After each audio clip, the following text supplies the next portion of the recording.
এই হোটেলটা নিয়ে ভিডিও এই জন্যই বানালাম, সিলেটে যাবার সময় আমাদের যখন খিদা লেগে যায় আমরা খাওয়ার জন্য নামি এই ছোট্ট একটি হোটেল। আর এই হোটেলে আলুর ভর্তা, পাতলা ডাল, সাথে শুটকির ভর্তা, লেবু সহ, দাম মাত্র 60 টাকা।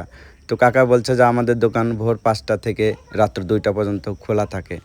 তো হোটেলের ম্যানেজারকে জিজ্ঞেস করলাম, ভাইয়া এত কম দামে খাবার কিভাবে বিক্রি করেন? উনি বলতেছে, ভাই আমরা একটু বিক্রি করি বেশি, লাভ কম হয় কিন্তু বেচা বেশি হয়। তো ইনশাল্লাহ যা হয় আলহামদুলিল্লাহ চলে। তো আপনারা বলবো যাদের টাকা একটু কম কম টাকায় পেট ভরে খাবেন তারা এরকম হোটেলে আসবেন। এই হোটেলটার ঠিকানা হচ্ছে মৌলভীবাজার রোড, 2 নং পুল, শ্রীমঙ্গল, মৌলভীবাজার। সিলেটে যাওয়ার মেন রাস্তার পাশেই কিন্তু আপনারা এই হোটেলটা পেয়ে যাবেন। তো ডাল ভাত পেট ভরে যারা খেতে চান অল্প টাকায় তারা এরকম একটি হোটেলে আসবেন। ময়নার কাকু বলতেছে যে আসলে ভাবি নাই কখনো যে 60 টাকায় এই সিলেট শহরে, মৌলভীবাজারের মতো শহরে আমাদের পেট ভরে ভাত খাওয়া হয়ে গেল। তো এই জন্য খাওয়ার পরে ভিডিওটা করলাম ভাইদের জন্য। মানে খুব ভালো লাগছে যে এত অল্প টাকায় পেট ভরে খেয়ে নিলাম ভাত।